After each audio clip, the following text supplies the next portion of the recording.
I did breaker bar, impact, and then breaker bar again. Now we're just gonna cut it. What is up, you guys, and thank you so much for joining me. Today we've got a much needed upgrade for the Duramax. We're upgrading the shocks and the steering stabilizer on it. I just need to go ahead and get the Forerunner out, get the Duramax in, and we can go ahead and get after it. Got the Duramax in the shop. We've got our brand new shocks right here. They're the Bilstein 5100 series, which if you're new to the channel, I actually run these on my Cat Eye as well. Very happy with them. So when I needed new shocks for the Duramax, it was a no-brainer to go with these. We've got the fronts right here and then the steering stabilizer. And we're gonna have to do it in stages. So we'll do the front first and then we'll back the truck in and do the rears. And I'm gonna be replacing the lift blocks as well, completely removing them. I'll explain when we get to that point on why I'm doing it.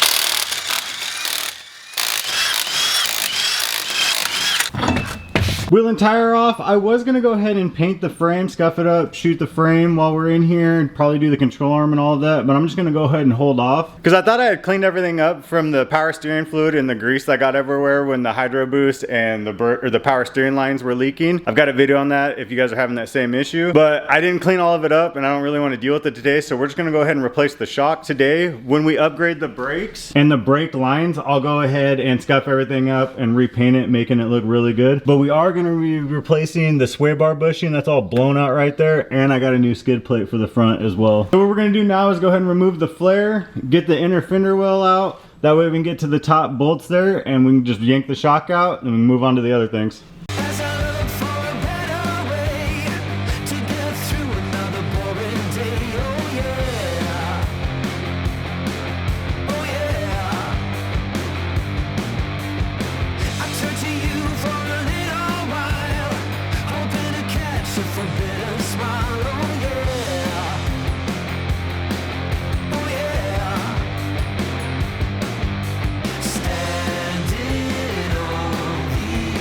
Fender flare and splash guard have been removed. Now we just need to go ahead and take a 19mm socket, get that bolt off. I'm going to use a 19mm wrench to hold it in place. That way we can just go ahead and buzz the bolt off. And then down here, we've got a 21mm bolt that we need to remove. And I don't have a wrench big enough, so I'm just going to use a crescent wrench down in there to hold it in place. We'll get that out, and then we can remove the shock and get the new one in. Put the wrench right here to hold it in place.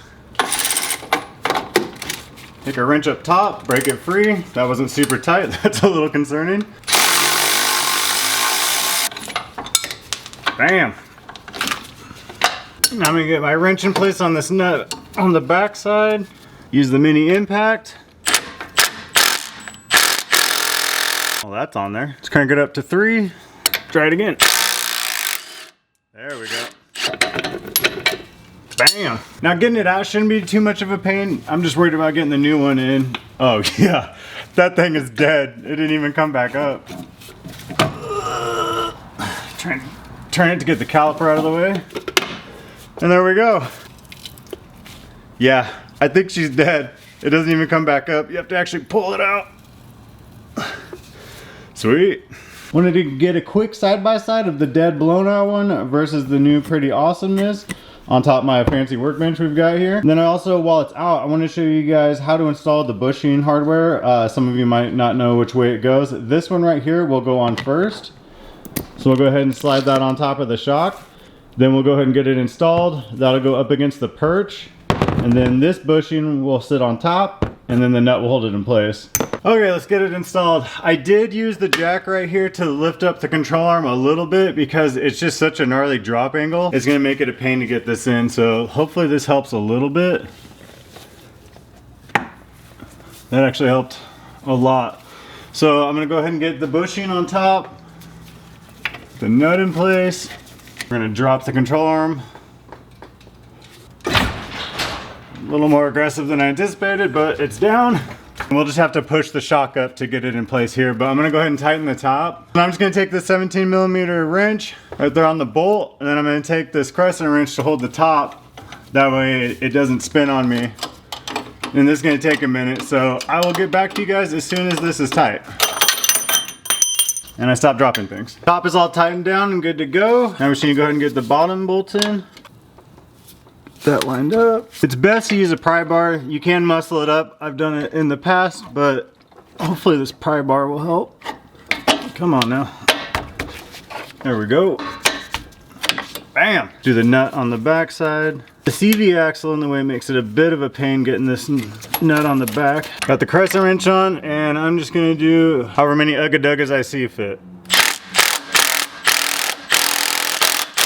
And that'll do. Bang, she look good. Some shiny there behind all the crustiness. I cannot wait to make this all look awesome soon enough. Now I just need to get the splash guard in, get the fender flare on, and we can move on. Everything's put back together, ready to go. Now we just need to go ahead, go underneath, remove the skid plate. We can go and get the steering stabilizer replaced, and then I got a new skid plate for it. And like I said, we've got new bushings that I need to put in for the sway bar, so let's get after it. So we've got 4 bolts holding this front skid plate on, which you don't have to remove it to get to the steering stabilizer. You have to remove this rear one, which also has 4 bolts holding it on. I'm just gonna remove this front one because I've got a new one because this thing's all beat up.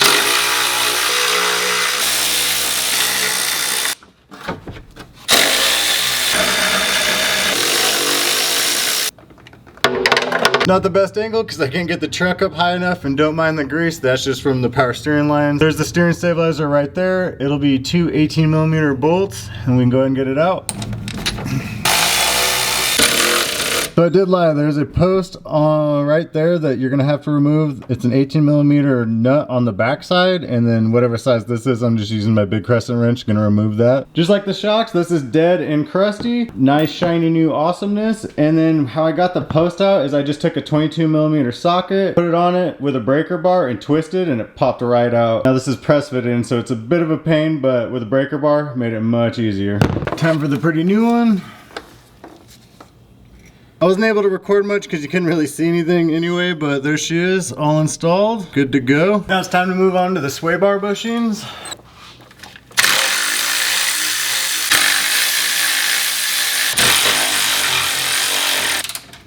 Oh, pinch my finger.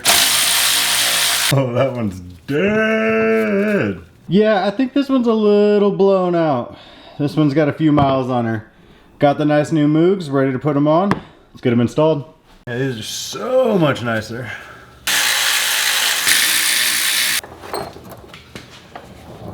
Whoops. I'll do what I just did and tighten it all the way until you get the other side on. Make sure you got both sides on and then button them up.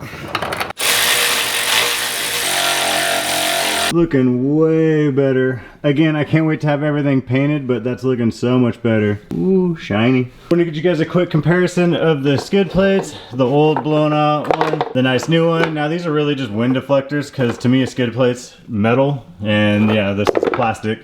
But nice shiny new one. And just like everything I'm using today, all the parts and everything, I'll put a link in the description below if you guys are in need of it. Now it's time to move on to the backside, and yes, it is very crusty under here. I will be taking care of that here shortly. First, I want to remove the rear lift blocks. We'll get the new U-bolts on, get it set how I want it. Pull the shocks, I'll scuff it up. I'll do the scuffing off of camera because I'm sure you guys don't want to be bored with that. We'll spray it, and then we'll get the new shocks in. And eventually I do want to get a new diff cover for it, one that'll actually help cool it. And I need to replace the diff fluid anyway because I'm sure that stuff is nice and rough. Real quick, before you guys get upset that I'm removing the rear lift blocks, I don't like the rake that it has right now, so if I could level it out or maybe squat it a little bit, I'm completely okay with that. And if it squats too much while we're towing, then we'll just install some airbags and then everybody wins because I'll do a video on that. Plus the new tires that we've got for it are 33s. These are 34s, so the gap's going to be that much bigger. I probably should have went with 35s, but we're working with what we got. And also the main reason, one of the main reasons is at the end of the day after dirt biking, I'm exhausted and I don't like having to like get it up the ramp at such a sharp angle. So hopefully dropping it a couple inches will help with that as well. Before we start, I just wanted to get a little side shot right here to see the gap. Okay, let these sit for a little while with penetration lube on them. Let's see if we can break them free yet. Take your 22mm socket, a breaker bar, and twist. Ugh. There we go. Ugh, maybe. Oh, there we go. All right, screw it. I'm gonna hit it with the impact.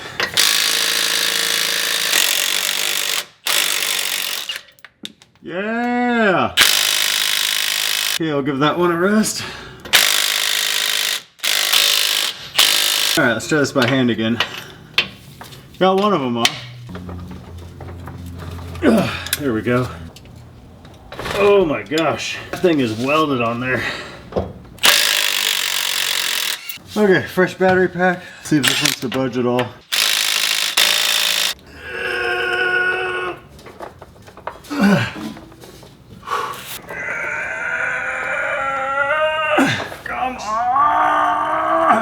Nope. Okay, I've wasted more than enough time on trying to get that off. I have tried penetration lube for over an hour now. I did breaker bar, impact, and then breaker bar again. Now we're just gonna cut it.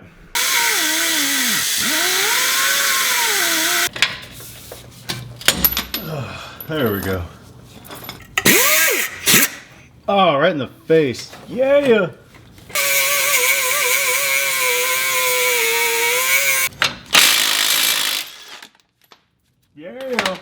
Victory!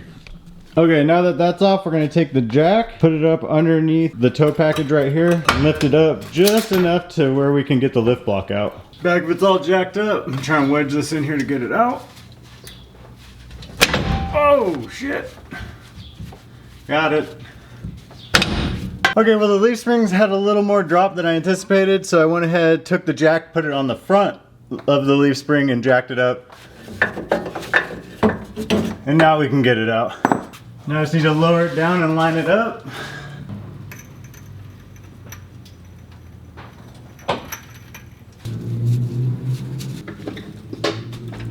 There we go. Bam! Nailed it. Get you guys a better shot of what I did. Now I was gonna do this in the first place, but I thought the tow package was gonna work just fine. It did not. So yeah, I just jacked it up by the front of the leaf spring right there. Worked out great.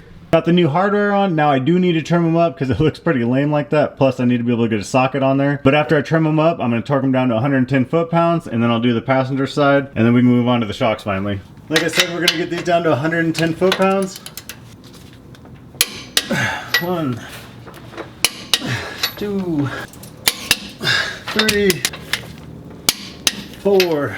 Time to remove the shock finally. Now I have to use this crescent wrench because apparently I don't have any other 21mm sockets or wrenches, so yeah, this is gonna be fun. But you're gonna need a 21mm. Make sure you have it in reverse. Yay! Whoa, shit. Almost died.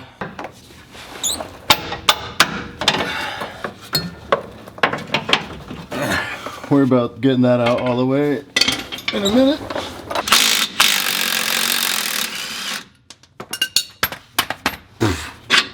There we go. Gotta keep shimmying the bolt and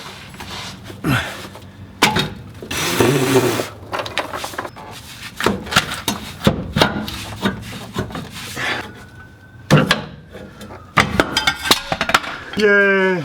Got it out.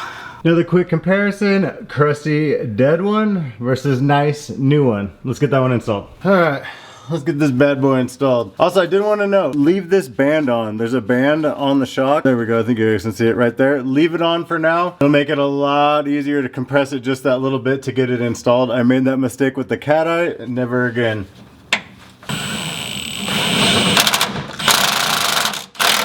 Now I'm gonna finish it off hand tight.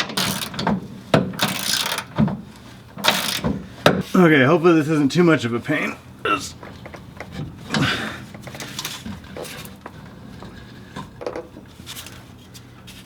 Oh shit.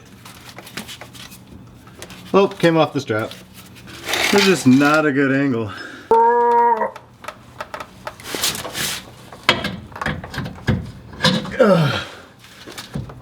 Ah, you punched the tire. 2 hours later. These were tightened way too tight by the previous person. It does not want to drop down in there.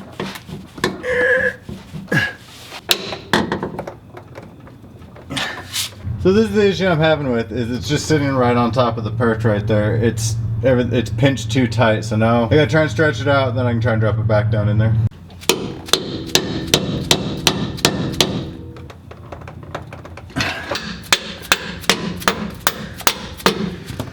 Yeah! That only took forever.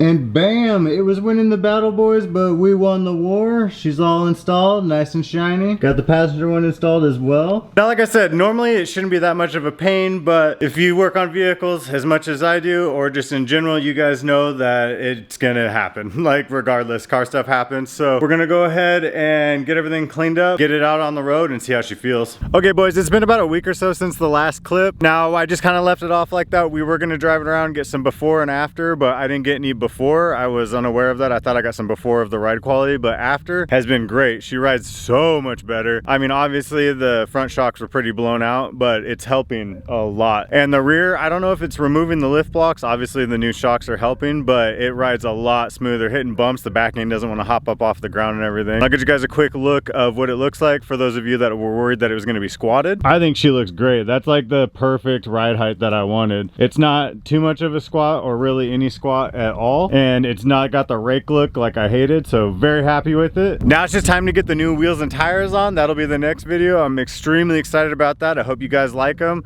and then we're gonna do a few other mods while we're doing that, so it's not just wheels and tires. There's gonna be a few other things as well. But thank you guys so much for watching. I hope you guys learned something. Always comment below if you guys have questions. Thank you so much. Have a great night.